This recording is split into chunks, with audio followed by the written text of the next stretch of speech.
Important सूचना है सभी स्टूडेंट्स के लिए। स्टेट पीसीएस की अगर आपको सिर्फ सिलेक्शन की तैयारी करनी है तो सिर्फ और सिर्फ स्टडी फॉर सिविल सर्विसेज को स्ट्रिक्टली फॉलो करिए, ठीक है। चाहे आप हमारे फ्री इनिशिएटिव भी फॉलो कर सकते हैं, कंप्लीट पेड ग्रुप्स भी चलते हैं जिसमें वन स्टॉप डेस्टिनेशन के साथ पूरी तैयारी सब कुछ एक ही जगह करवाया जाता है। प्रैक्टिस भी करवाई जाती है, आंसर राइटिंग भी करवाई जाती है, सिलेक्शन मटेरियल भी दिया जाता है, रिकॉर्डेड वीडियोस भी दिए जाते हैं। सेल्फ स्टडी वाला जो है करना आपको है, सारा डाउट क्लियरेंस किया जाएगा, पूरा गाइडेंस सब कुछ एक ही जगह। कोई बुक अलग से नहीं लेनी है, कोई मैगजीन अलग से नहीं लेनी है, कोई टेस्ट सीरीज अलग से नहीं लेनी, कोई करंट अलग से नहीं पढ़ना है, सब कुछ एक ही जगह जो है आपको study for civil services provide करता है। कंप्लीटली फ्री में भी हमारे इनिशिएटिव चलते हैं, यूट्यूब में, टेलीग्राम में भी फ्री जो है डेली क्विज भी चल रही है, जीएस की भी, करंट की भी चल रही है।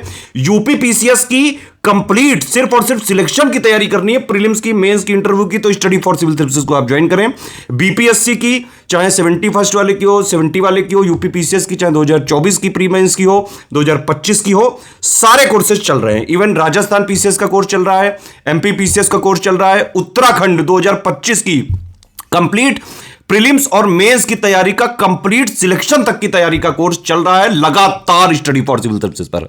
हरियाणा पीसीएस की तैयारी का भी कोर्स चल रहा है, छत्तीसगढ़ पीसीएस का भी आने वाला है, जेपीएससी का भी आने वाला है। स्टडी फॉर सिविल सर्विसेज के ऐप को आप इंस्टॉल कर सकते हैं, वहां पे कोई पीडीएफ वगैरह चाहिए आपको तो आप पीडीएफ भी बाई कर सकते हैं, करंट अफेयर वगैरह की। कोई कोर्स चाहिए, UP special, MP special, Uttarakhand special, Rajasthan special, इस टाइप के कोर्सेज भी वहां पे अवेलेबल हैं। कंप्लीट टेस्ट सीरीज चाहिए, चाहे 2025 की, 2024 की, बीपीएससी, यूपीपीएससी है ना, एमपीपीएससी, राजस्थान वाली आरएएस वाला जो परीक्षा है, सबकी जो है सारी टेस्ट सीरीज बिल्कुल fresh, exam oriented, exact official syllabus plus latest and pattern के हिसाब से कंप्लीटली रिवाइज्ड और अपडेटेड, जो आज का डायनेमिक पैटर्न चल रहा है उस पर आधारित कंप्लीट तैयारी आप कर सकते हैं। स्टेट पीसीएस की, आरओ की, बीओ की, प्लस कई सारे हमारे कोर्सेज चलते रहते हैं। वनडे एग्जाम्स के लिए भी हमारा एक इनिशिएटिव चल रहा है, ज्ञान सर एजुकेशन ऐप भी चल रहा है और उसका यूट्यूब चैनल भी चल रहा है। जल्दी हमारे यूपीएसआई और बिहार एसआई के भी बैचेस चालू होने जा रहे हैं, तो पुलिस वाले एग्जाम की भी कंप्लीट सिलेक्शन तक की तैयारी का सिर्फ और सिर्फ स्टडी फॉर सिविल सर्विसेज मिल जाएगा। ज्ञान सर एजुकेशन जो है वनडे एग्जाम्स के लिए है, वहां आपको आरआरबी के सारे कोर्सेज मिल सकते हैं, एसएससी जीडी मिल सकता है, एसएससी सीजीएल मिल सकता है, प्लस आने वाले टाइम पे सारे कोर्सेज बहुत ही कम जो है प्राइसेस में, बिल्कुल अफोर्डेबल प्राइस में, और सिर्फ सिलेक्शन की तैयारी बिना कोई टाइम वेस्ट किए हुए। क्योंकि वनडे एग्जाम में ज्यादातर जितने प्लेयर हैं टाइम वेस्ट बहुत करते हैं, कई सारे स्टूडेंट ने बहुत बार जो है हमसे रिक्वेस्ट करी है, इसीलिए वनडे का सिर्फ और सिर्फ टू द पॉइंट, जितना एग्जाम में सिलेक्शन के लिए जरूरी सिर्फ उतना जो है का कोर्स, कंप्लीट टेस्ट सीरीज वगैरह सारे जो है हम बहुत जल्द जो है लॉन्च कर रहे हैं। यूपीएसआई का भी आने वाला है, बीआरएसआई का भी आने वाला है, और आरआरबी वगैरह का ऑलरेडी चल रहा है। उच्च शिक्षा पर अखिल भारतीय सर्वेक्षण 2021-22 जो आया है, ये 12th एडिशन है, ठीक है। मिनिस्ट्री ऑफ एजुकेशन द्वारा जारी किया जा रहा है, आईसी जो है इसको बोलते हैं, यानी कि all India survey on higher education, ये 2011 से जारी किया जा रहा है। ये इसका 12th एडिशन है। इसके जो मेजर आंकड़े हैं इसको देख लेते हैं। इसके आंकड़े आप यहाँ से देखना शुरू करिएगा। इसमें कह रहे हैं कि 1168 जो यूनिवर्सिटीज रजिस्टर्ड है आईसी के अंतर्गत, 685 गवर्नमेंट मैनेज्ड हैं। इसमें सेंट्रल गवर्नमेंट द्वारा मैनेज की जा रही हैं करीब 240, स्टेट गवर्नमेंट द्वारा 445, 10 प्राइवेट डीम्ड हैं, एडेड हैं यानी कि, और 473 जो है ये प्राइवेट और अनएडेड हैं। 17 यूनिवर्सिटीज एक्सक्लूसिवली विमेन के लिए हैं। 2014-15 में केवल 11 विमेन के लिए एक्सक्लूसिव यूनिवर्सिटीज हुआ करती थी।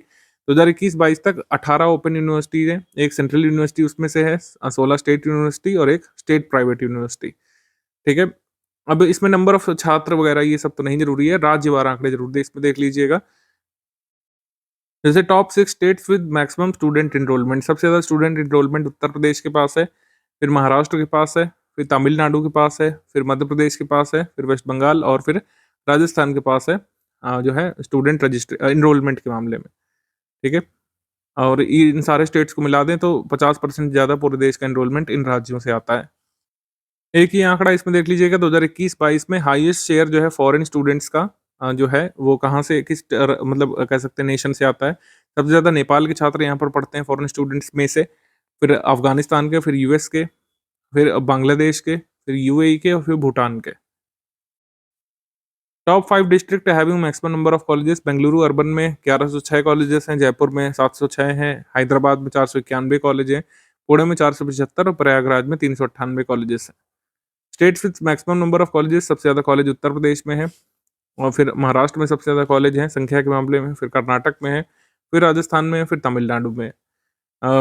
7 states having highest density of college, तो जो है कर्नाटक में जो है डेंसिटी ऑफ कॉलेज सबसे ज़्यादा है, फिर तेलंगाना में है, फिर आंध्र प्रदेश में, फिर पुडुचेरी में, ये आंकड़े ध्यान रख सकते हैं। कॉलेज डेंसिटी का मतलब हो गया द नंबर ऑफ कॉलेजेस पर लाख एलिजिबल पॉपुलेशन। ठीक है, अखिल भारतीय स्तर पर प्रति लाख पात्र जनसंख्या यानी 18 से 23 वर्ष की आयु की जनसंख्या के लिए कितने कॉलेज हैं, यानी 18 से 23 वर्ष की जो एलिजिबल पॉपुलेशन है कॉलेज जाने वाली, उसके लिए कितने कॉलेज अवेलेबल हैं, उसको कॉलेज डेंसिटी यहाँ पे कहा जा रहा है। तो सबसे ज़्यादा कॉलेज डेंसिटी कर्नाटक में पाई जाती है। भारत में पंजीकृत विश्वविद्यालय तो जो है इनकी संख्या 423 है। राज्य सार्वजनिक विद्यालय यानी state public university 423, institute of national importance 153, central university 53, state open university 16, institute under state legislature act 6 और सेंट्रल ओपन यूनिवर्सिटी 1 है। सो इतने आंकड़े बस यहाँ पे काफ़ी है, नंबर ऑफ स्टूडेंट्स वगैरह नहीं देखिएगा इसमें, ग्रॉस एनरोलमेंट रेशियो ये सब आप इग्नोर कर सकते हैं। जितने आंकड़े हमने बताए बस उतने ही आवश्यक हैं इसमें।